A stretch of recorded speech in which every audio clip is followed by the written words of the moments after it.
Hola, bienvenidos y bienvenidas a este primer tema de la unidad 1, denominado Bases conceptuales y fundamentos de las infecciones asociadas a la atención de salud. Mi nombre es Marcela Vázquez, soy tecnólogo médico y estoy adscrita al Departamento de Bioquímica Clínica e Inmunohematología de la facultad.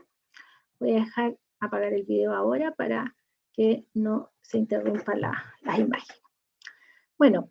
sin duda ustedes como futuros profesionales de la salud a puerta de iniciar su actividad de internado clínico, es muy relevante que reciban una capacitación del tema de las infecciones asociadas a atención de salud, puesto que este es un tema que marca un efecto adverso que puede sufrirse todas las personas que interactúan en una atención de salud, que son prevenibles en la mayoría de los casos, y que la capacitación que profesionales de la salud reciban en esta materia, sin duda va a impactar positivamente en la aparición de estas complicaciones. Bueno, en ese contexto, el propósito de esta clase va a ser reconocer los conceptos asociados a las infecciones asociadas a atención de salud, IAS, como las vamos a estar mencionando durante la clase, y su relevancia como problema de salud pública. Conocer antecedentes históricos de las IAS a nivel país y entender la cadena de transmisión de microorganismos, puesto que a partir de la comprensión de ellas se pueden desprender y comprender de mejor forma los mecanismos de precaución estándar que se van a estar viendo en las clases asociadas a este curso. Bien, dentro de las infecciones asociadas a atención de salud, a lo mejor ustedes han oído hablar de lo que son las infecciones intrahospitalarias, infecciones nosocomiales, infecciones hospitalarias, son algunos de los nombres con los cuales se conocen estas infecciones. Sin embargo, por ahí por el año 2007 se cambia o se instaura el concepto de infecciones asociadas a atención de salud, ampliando el concepto, puesto que estas infecciones pueden darse no solo en el ambiente hospitalario, sino que también a nivel de la atención ambulatoria, de la atención domiciliaria. Por lo tanto, el concepto es más amplio. Desde el punto de vista de definición, en la literatura pueden aparecer diversas, sin embargo aquí en forma muy simple y concreta, una infección asociada a atención de salud es una infección localizada o sistémica contraída por un paciente o el personal de salud como consecuencia de su estadía o atención en un centro de salud y que no estaban incubándose al momento de la consulta.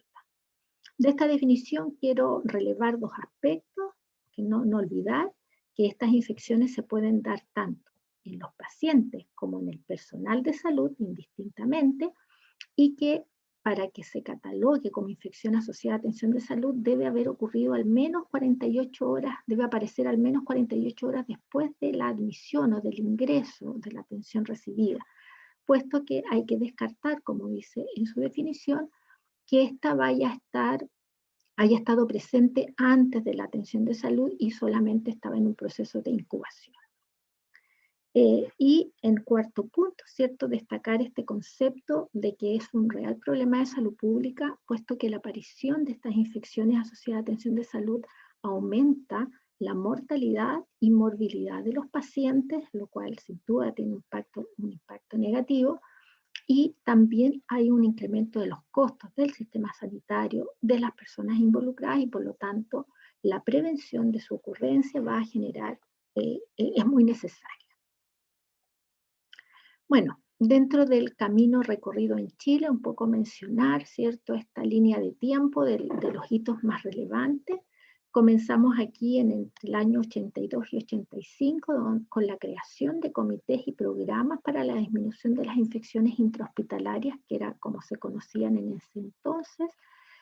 con sistemas de vigilancia pasiva y con alguna enfermera a cargo de este sistema. Cabe mencionar que antes del año 82, por supuesto que el problema existía, sin embargo,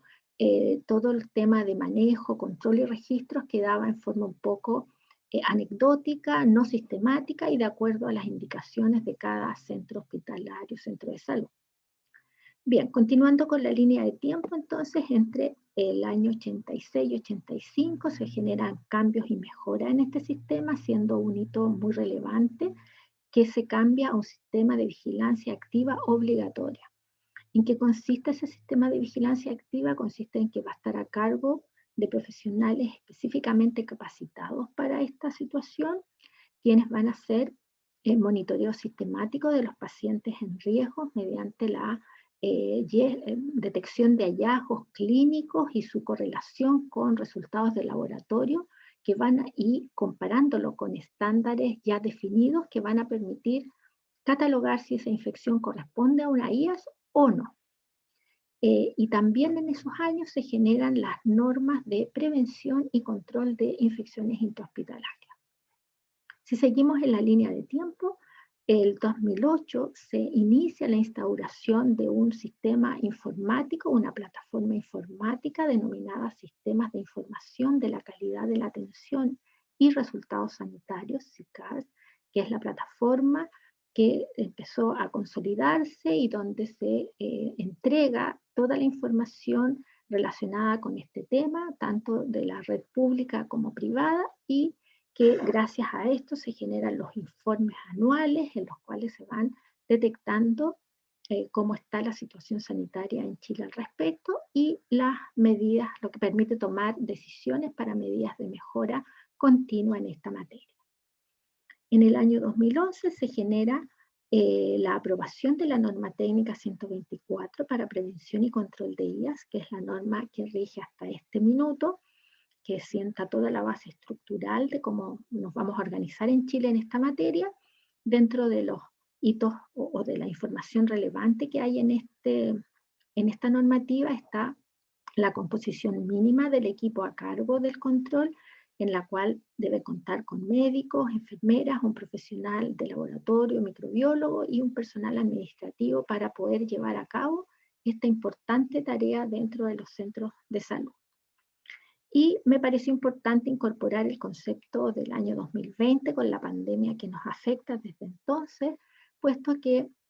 ha sido un hito muy relevante que debido a la alta tasa de contagio que tiene el virus SARS-CoV-2, ha relevado todo lo que son las medidas de precaución en la comunidad sanitaria y en la comunidad general, y por lo tanto el tema de la prevención de estas infecciones ha tomado más relevancia dado a esta pandemia. Bien, volviendo al tema de las guías propiamente tal, importante mencionar aquí algunas de las características que tienen estas infecciones y que las podemos subdividir en 3 categorías, desde el punto de vista de su ubicación, origen y prevención. Desde el punto de vista de su ubicación, las guías, como decíamos en su definición, pueden ser localizadas o generalizadas o sistémicas. Es decir, pueden afectar y corresponder a una conjuntivitis que sufre una persona producto de la atención de salud, a un tema mucho más sistémico y más grave, por cierto, como podría ser un cuadro de septicemia. Desde el punto de vista del origen del agente infeccioso, estos se catalogan como exógenas o endógenas. Son exógenas cuando el agente infeccioso proviene de una fuente distinta del paciente, ¿cierto? Ha llegado a él a través de alguno de los mecanismos de transmisión, y endógenas cuando provienen del mismo paciente. Y desde el punto de vista de la prevención, tema muy relevante, ¿cierto? Porque de eso se trata, de tratar de prevenirla, se catalogan como prevenibles y no prevenibles, siendo las de origen exógeno las principales infecciones que tienen posibilidades de prevención y que dentro de lo que vamos a conocer más adelante en esta misma clase de la cadena de transmisión les va a hacer mucho sentido. Y un grupo que son no prevenibles asociadas principalmente a las fuentes endógenas. Otro aspecto general que podemos hablar de las guías tiene que ver con los factores de riesgo de que éstas se produzcan.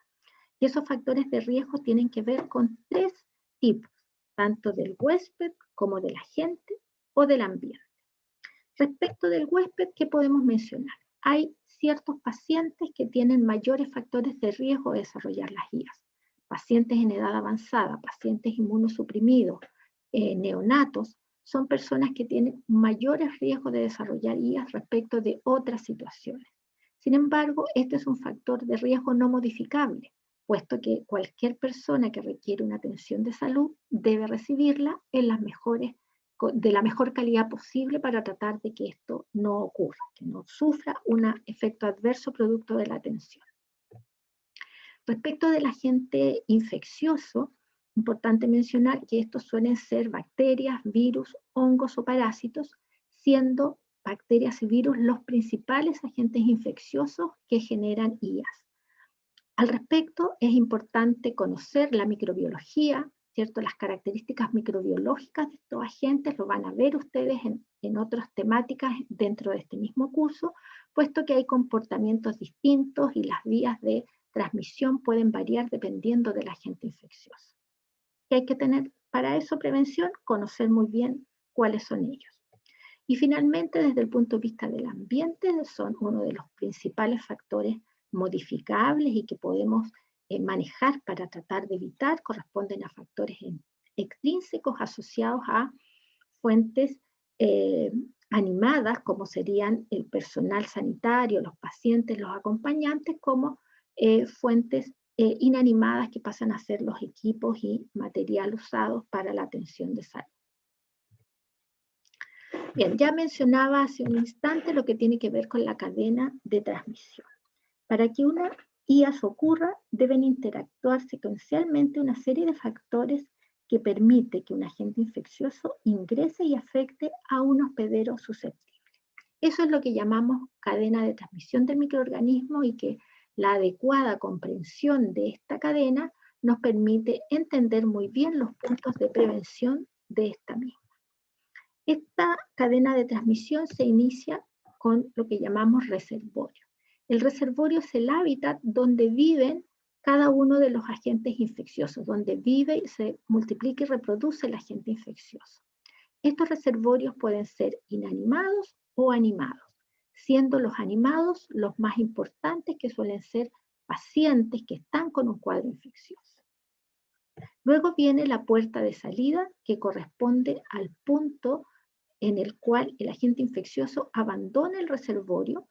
¿cierto? Por distintos mecanismos de transmisión, y aquí pasa a ser relevante este tema de las vías de transmisión, porque estas son de distinta naturaleza, contactos, vías aéreas, y aquí el tema de las manos del personal sanitario pasa a ser un punto muy relevante como vías de transmisión, y por lo tanto se asocia a todo este concepto de la relevancia de la higiene de manos, que también la van a ver con mucho más detalle en los capítulos siguientes.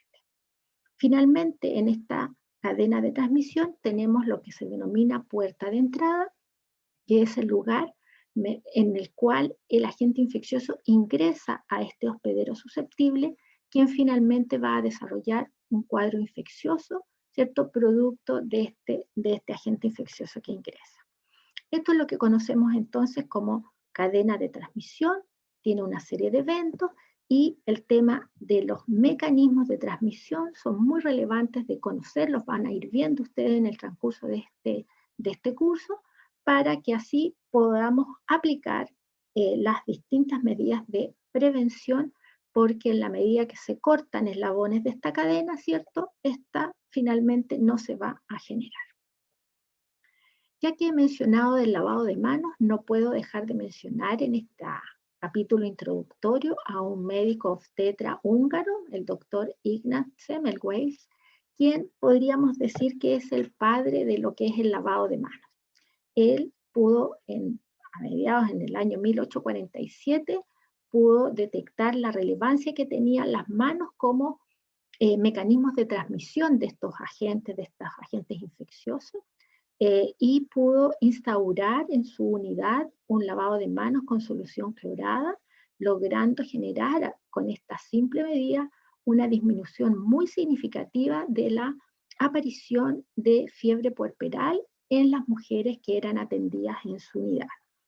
Este importante hito, ¿cierto?, justificó la escultura que existe en Budapest, Hungría, en homenaje a este doctor, con esas madres y esos niños que pudieron sobrevivir gracias a la implementación de estas medidas y a la relevancia del lavado de manos, que podemos claramente decir que hasta hoy es una medida simple que tiene gran impacto en lo que es el control de las infecciones asociadas a atención de salud. Bueno, aquí dentro de la cadena de transmisión hay un poco más de detalles, más bien de ejemplos, ¿cierto? Es lo mismo que vimos en las diapositivas anteriores,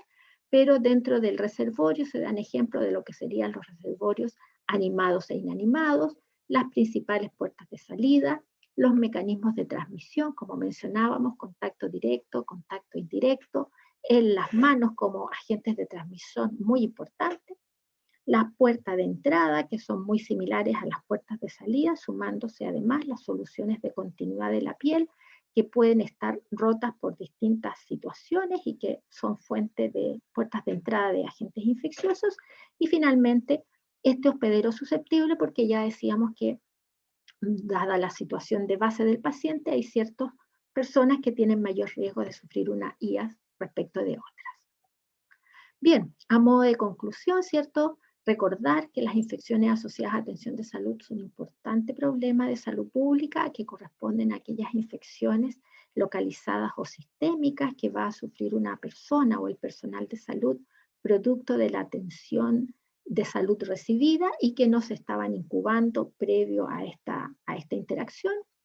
que hay ciertos factores de riesgo para que estas infecciones ocurran, factores de riesgo que están asociados al huésped, al agente infeccioso y al ambiente,